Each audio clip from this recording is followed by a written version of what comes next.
আপোনালোকে গমেই পায় যিহেতু মই এখন বাইক লৈছোঁ, তো এতিয়া বাইকখনৰ নাম্বাৰ প্লেট লগাব যাব লাগে। ধুনীয়াকৈ ওলাই লওঁ ৰ'ব বাইকখন, মই বাইকখন ওলাই ল'লোঁ। দেন গৈ আছোঁ এতিয়া ধুনীয়াকৈ লাহে লাহে চলাই এনফিল্ডৰ শ্ব'ৰুমলৈকে। মোৰ চেহেৰাটো চাই লওক অলপ টাইম। আহি পালোঁ শ্ব'ৰুম। দেন এইবিলাকে চালোঁ আৰু অলপ টাইম। ইমান টাইম ৰখাইছে, ইমান গৰমত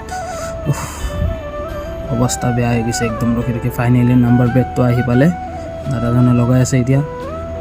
তো দাদাক কৈছোঁ ধুনীয়াকৈ লগাব যাতে বাইকখনত নালাগে। কলগেট স্মাইল দি আহিছে দিগন্ত।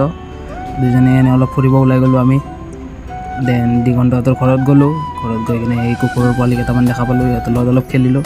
আৰু দিগন্তহঁতৰ ঘৰত মানে শ্ৰাদ্ধ আছে, তো সেয়ে ধুনীয়াকৈ এতিয়া নাম চাম চালোঁ।